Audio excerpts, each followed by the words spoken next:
believe that that kind of direct war between the United States and China is perhaps unlikely. But what happens when the PLA finally starts their invasion of Taiwan?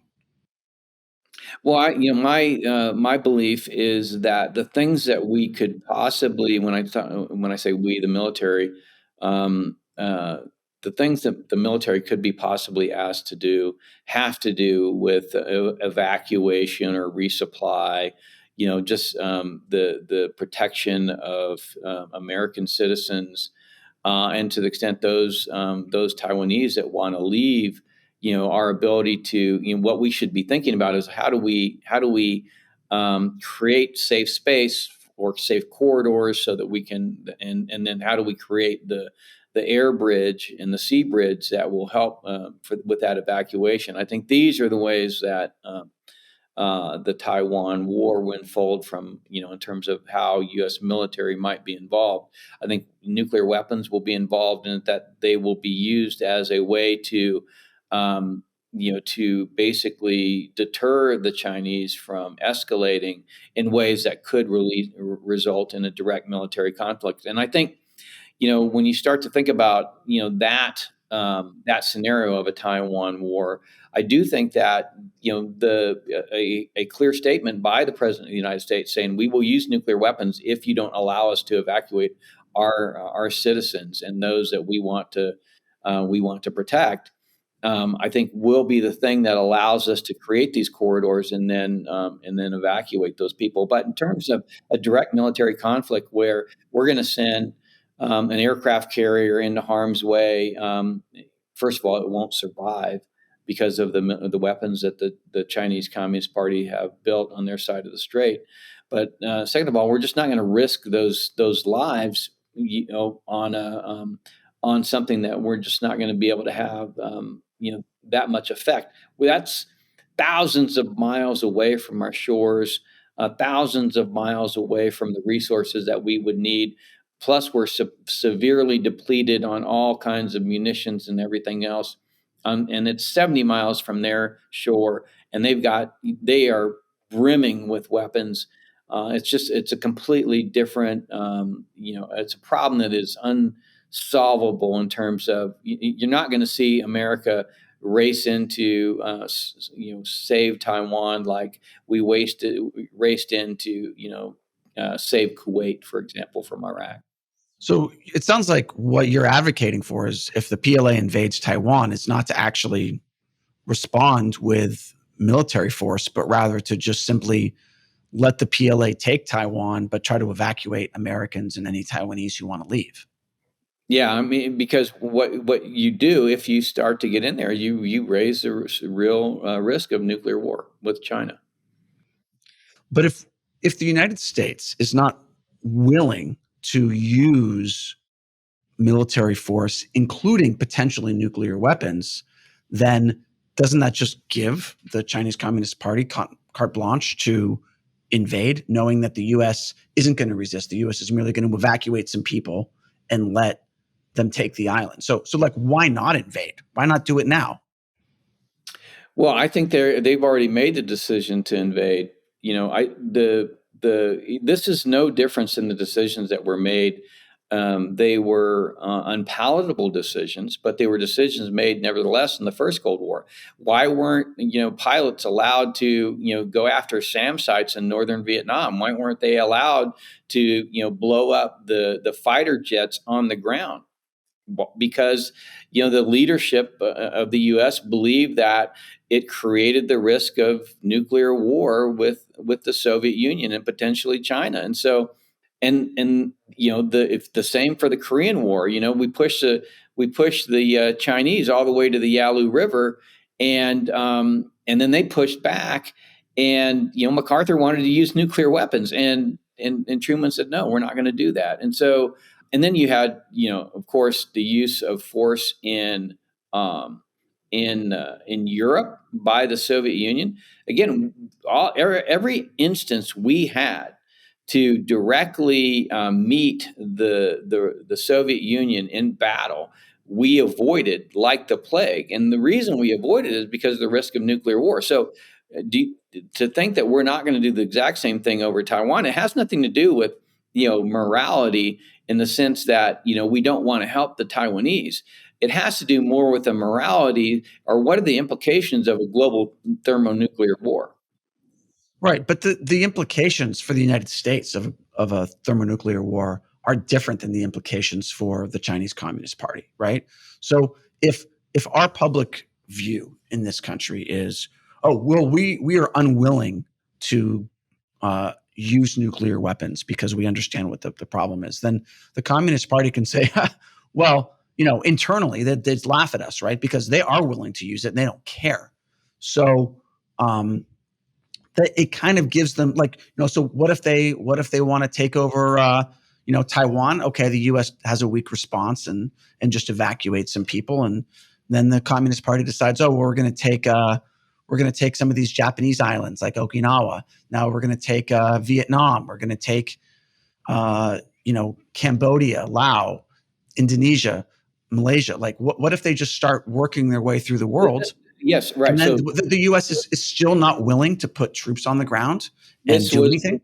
right. This was a domino theory, during the first Cold War, the belief that, if the United States didn't insinuate themselves in Vietnam and Korea and elsewhere, that you'd have, the fall of all of these nations.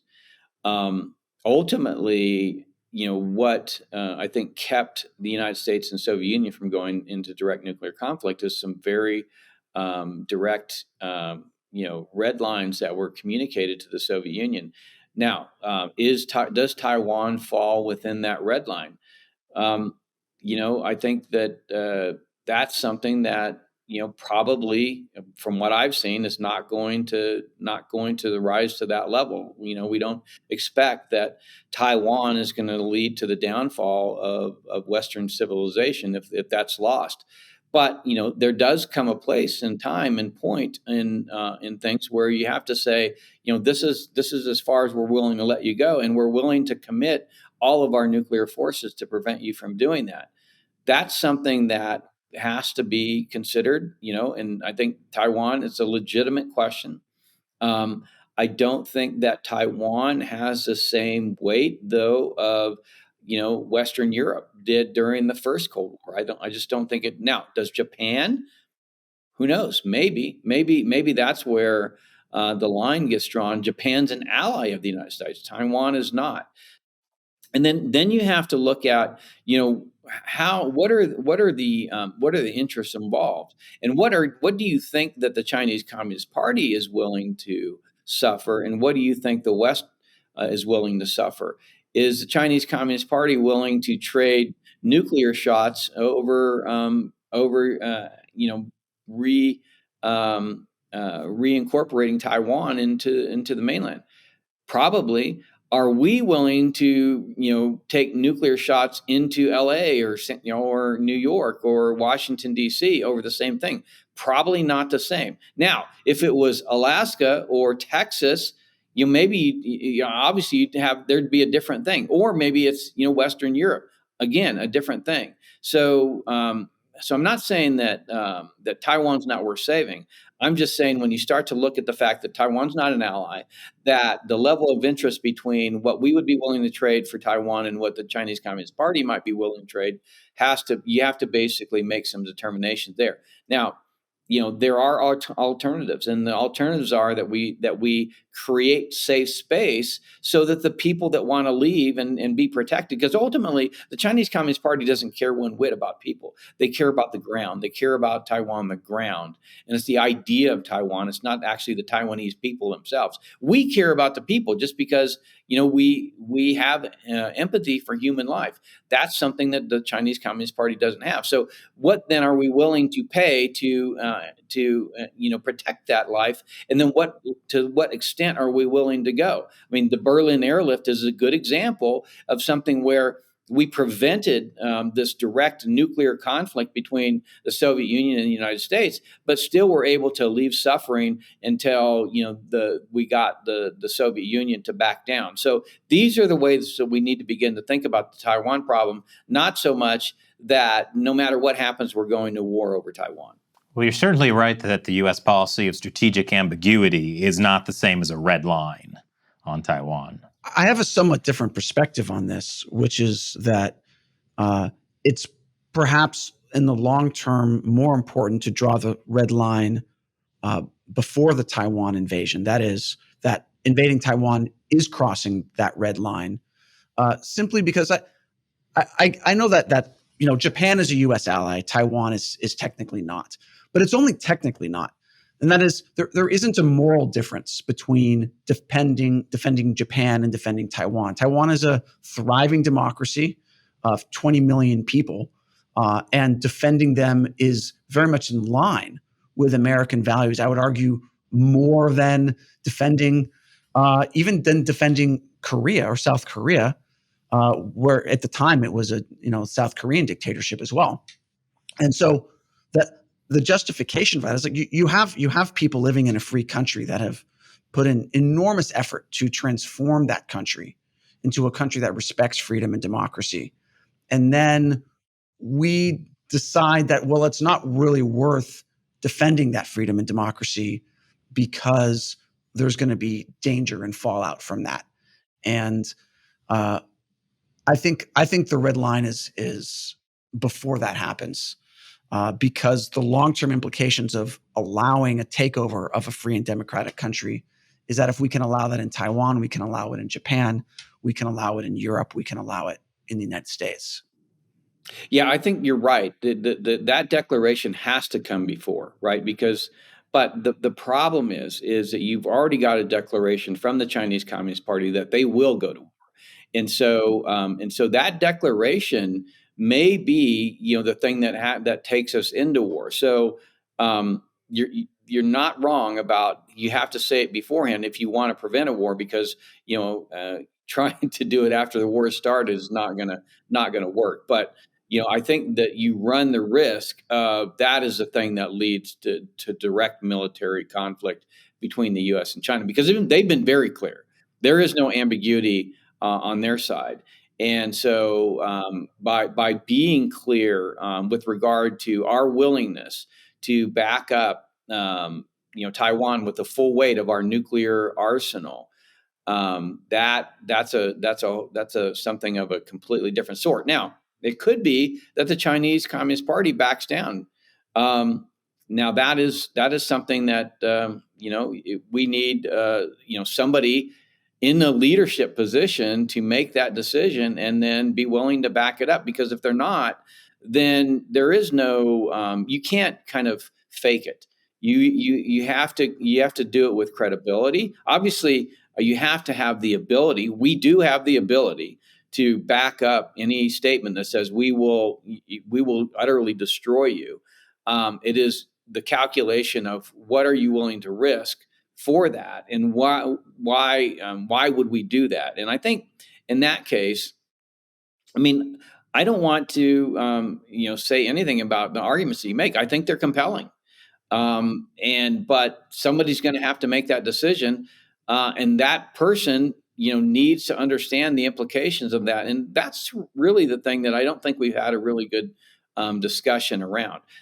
Those types of discussions, this real serious thought about the strategic implications of going to war over this thing or that thing, those were real serious conversations we were having during the first Cold War. And that's the type of thing that we really need to have during the second Cold War. I mean, hell, we don't even have people willing to recognize that we're in a Cold War, or that, there is, obviously there's this, there's a lot of recognition that we could have this war over Taiwan.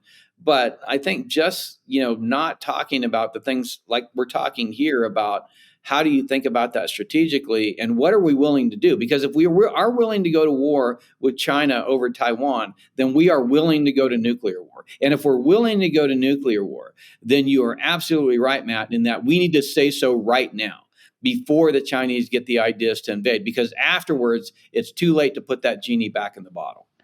Right. Well, I don't think we need to make the Communist Party decide not to invade. We just need to forestall it, which is to say that the United States putting up a strong defense could lead to the Chinese Communist Party deciding not that they're never going to invade, but just we're not going to invade now. Okay, later, well, we're not going to invade now. We still intend to, but we're not going to invade now.